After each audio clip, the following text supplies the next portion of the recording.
Super healthy, super tasty, super soft, મોંમાં જતાં જ ઓગળી જાય તેવા આજે આપણે દાણેદાર લાડુ તૈયાર કરીશું, એ પણ ડ્રાયફ્રૂટ્સના ઉપયોગ વગર, એકદમ ઓછા ઘીમાં, મિનિટોમાં, અને જે ખાશે તેને ખૂબ પસંદ આવશે. આ લાડુ એટલા હેલ્ધી છે કે વાત ના પૂછો.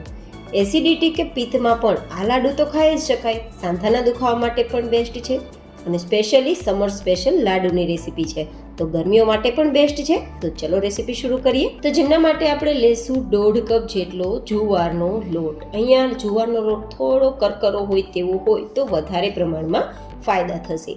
જુવાર છે તે નેચરલી પેટને ઠંડક આપે છે, કારણ કે તેની પ્રકૃતિ ઠંડી હોય છે અને પરિણામે પિત્ત માટે, એસિડિટી માટે પણ તે બેસ્ટ છે. અને આમ પણ આજે આપણે જે લાડુ બનાવીએ છીએ ને, તેમાં જે આપણે સામગ્રી ઉમેરીશું ને, તે ઉમેરવાથી આ લાડુ વધારે ઠંડક આપશે અને પરિણામે એસિડિટી અને પિત્ત માટે તો બેસ્ટ છે જ, સાથે સાથે તમારી સ્કિન માટે, તમારા વાળ માટે, તમારા હૃદય માટે પણ ખૂબ જ ફાયદા કરનાર છે. અને આમાં મેગ્નેશિયમનું પ્રમાણ વધારે હોવાથી કેલ્શિયમમાં પણ વધારો કરે છે અને પરિણામે સાંધાના દુખાવા હોય કે શરીરના કોઈ પણ પ્રકારના દુખાવા હોય, ગોઠણના દુખાવા હોય કે પછી કમરના દુખાવા હોય, તેમાં પણ તમને ખૂબ ફાયદો કરશે.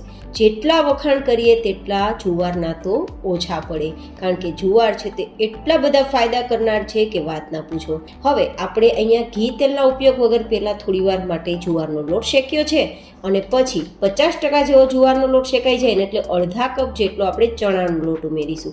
ચણાનો લોટ સારી ફ્લેવર આપશે, સારો ટેસ્ટ આપશે અને સાથે ચણાના લોટમાં પણ કાર્બોહાઈડ્રેટ્સનું પ્રમાણ ઓછું હોય છે અને પરિણામે પ્રોટીન પણ વધારે મળશે અને પરિણામે તમારા સ્વાસ્થ્ય માટે ખૂબ સારું કામ કરશે.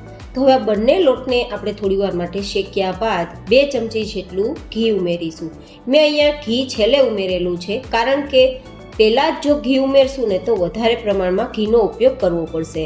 જો કે આપણે ઓછા ઘીમાં લાડુ તૈયાર કરીએ છીએ ને, તો મેં પહેલાં થોડો કોરો લોટ શેકી લીધો છે અને 80 to 90% લોટ શેકાઈ ગયા બાદ આપણે ઘી ઉમેરીશું તો ઓછા ઘીમાં પણ લાડુ ખૂબ જ ટેસ્ટી બનશે. જો આપણે વધારે પ્રમાણમાં ઘીનો ઉપયોગ કરવો હોય તો પહેલાં જ ઉમેરીને શેકવો, પણ ઓછા ઘીમાં ઉપયોગ કરવો હોય તો પહેલાં થોડી વાર લોટ શેકી પછી ઘી ઉમેરવું, પછી ફરીથી જરૂર લાગે તો 1-2 ચમચી ઘી ઉમેરવું.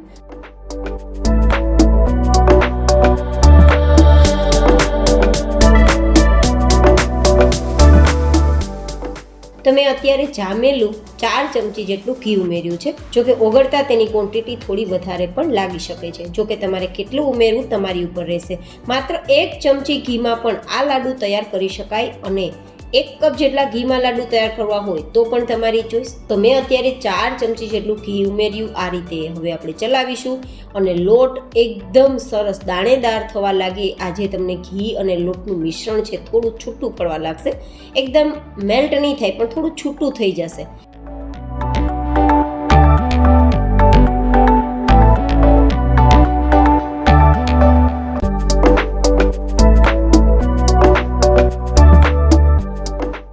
પછી આપણે એમાં 2 ચમચી જેટલું કે 3 ચમચી જેટલું દૂધ ઉમેરવાનું છે. દૂધ કોઈ ગરમ કરવાની જરૂર નથી, નોર્મલ રૂમ ટેમ્પરેચર પર હોય તે પણ ઉમેરો તો ચાલે.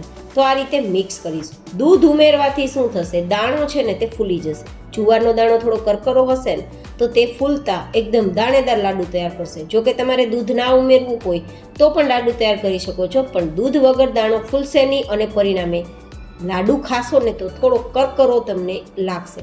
તો એવું ના થાય, મોંમાં જતાં ઓગળી જાય તેવો નરમ લાડુ અને દાણેદાર લાડુ તૈયાર કરવા માટે જરૂર મુજબ 2-3 ચમચી દૂધ ઉમેરીશું અને દૂધ બરાબર રીતે લોટમાં મિક્સ થઈ જાય ત્યાં સુધી ફરીથી શેકીશું અને આપણો લોટ ગોલ્ડન કલર પર આવે અને કડાઈને છોડવા લાગે ત્યાં સુધી શેકવાનો છે, જેથી લાડુ આપણા દાંતમાં ચીપકે નહીં તો લોટ કાચો રહેશે ને તો લાડુ ચીકણા થઈ જશે, દાંતમાં ચીપકશે અને ખાવામાં મજા નહીં આવે.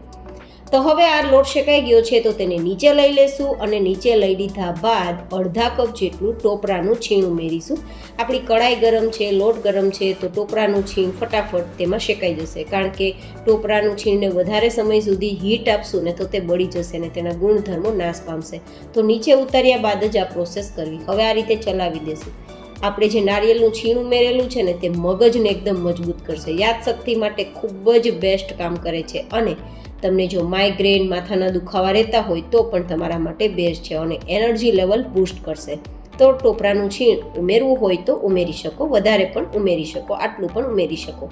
હવે તેને થોડું ઠંડુ થવા માટે સાઈડમાં રાખી દઈએ. હવે આપણે અહીંયા મીઠાશ માટે ખાંડની જગ્યાએ મિશ્રીનો ઉપયોગ કરીશું અને એ પણ 1 કપ જેટલી. આપણે 2 કપ જેટલો લોટ લીધો છે ને, 1.5 કપ જુવારનો, અડધો કપ ચણાનો, તો 2 કપ લોટની સામે 1 કપ જેટલી મિશ્રી એકદમ પરફેક્ટ મીઠાશ આપશે. જો કે તમારે વધારે ઉમેરવી હોય તો 1.5 થી 2 કપ જેટલી પણ મિશ્રી લઈ શકો, પણ તો વધારે મીઠા લાડુ તૈયાર થશે. મેં અહીંયા મિશ્રી લીધી છે, તમે ખાંડ લઈ શકો છો, પણ ખાંડ કરતાં મિશ્રી હેલ્ધી ઓપ્શન છે, કારણ કે મિશ્રીમાં કેમિકલ નથી હોતું, જ્યારે ખાંડમાં કેમિકલ હોય છે. અને મિશ્રી છે તે પેટને ખૂબ ઠંડક આપે છે, એસિડિટીને પિત્તમાં ઇન્સ્ટન્ટ રાહત આપે છે. તો હવે આપણે આ મિશ્રીની અંદર 6 નંગ જેટલી એલચી પણ ઉમેરી દઈશું, જે ફ્લેવર પણ આપશે, પેટને ઠંડક પણ આપશે. તો જુવાર અને મિશ્રી બંને ઠંડી પ્રકૃતિની વસ્તુ છે, તો પેટને ઠંડક આપવામાં કમાલનું કામ કરશે. તો હવે આ રીતે આપણે તેનો પાવડર તૈયાર કરી લીધો છે. તો હવે આપણે તે પાવડરને આ મિશ્રણમાં ઉમેરવાનો છે. આપણું આ મિશ્રણ છે તે બહુ વધારે ગરમ ન હોવું જોઈએ, નહીં તો આ બધું મેલ્ટ થઈ જશે, પાણી જેવું થઈ જશે.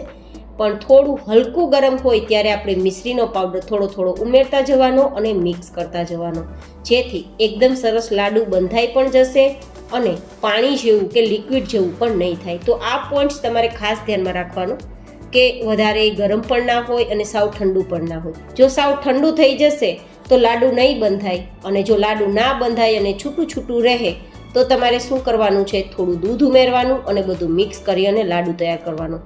પણ જો થોડું હલકું ગરમ હશે અને મિશ્રી ઉમેરશો ને તો એક્સ્ટ્રા દૂધ ઉમેરવું નહીં પડે અને સરસ લાડુ બંધાઈ જશે. પણ એક્સ્ટ્રા દૂધ ઉમેરશો ને તો લાંબા સમય સુધી લાડુ તમારા સારા નહીં રહે, કારણ કે ગરમી છે તો દૂધના કારણે લાડુ ખરાબ પણ થઈ શકે છે. તો બસ આ થોડા પોઈન્ટ્સ તમારે ધ્યાનમાં રાખવાના, તો પરફેક્ટ લાડુ તૈયાર પણ થશે અને લાડુ લાંબા સમય સુધી સારા પણ રહેશે. હવે આ રીતે બધું મિક્સ કર્યા બાદ હાથથી થોડું મસળી લેવાનું, જેથી આપણો મિશ્રીનો પાવડર અને આ ગરમ મિશ્રણ મિક્સ થશે તો એકદમ મોઇશ્ચર થશે અને મોઇશ્ચરના કારણે લાડુ બંધાઈ જશે. જો કે હું ફરી એકવાર કહું છું કે લાડુ ના બંધાય તો 1-2 ચમચી જેટલું દૂધ ઉમેરવું અને આ રીતે મિક્સ કરવું. તો આ રીતે લાડુ આપણે તૈયાર કરવા. આ લાડુ એકદમ દાણેદાર છે, મોંમાં જતાં ઓગળી જાય તેવા ફરસા છે અને ખૂબ જ ટેસ્ટી છે, અને ફાયદા તો એટલા છે કે વાત ના પૂછો. તો એકવાર જરૂર ટ્રાય કરજો. રોજનો એક લાડુ તમને એનર્જીથી ભરી દેશે. ફરી મળીશું એક નવી છે હેલ્ધી રેસીપી સાથે. ત્યાં સુધી stay healthy and stay happy.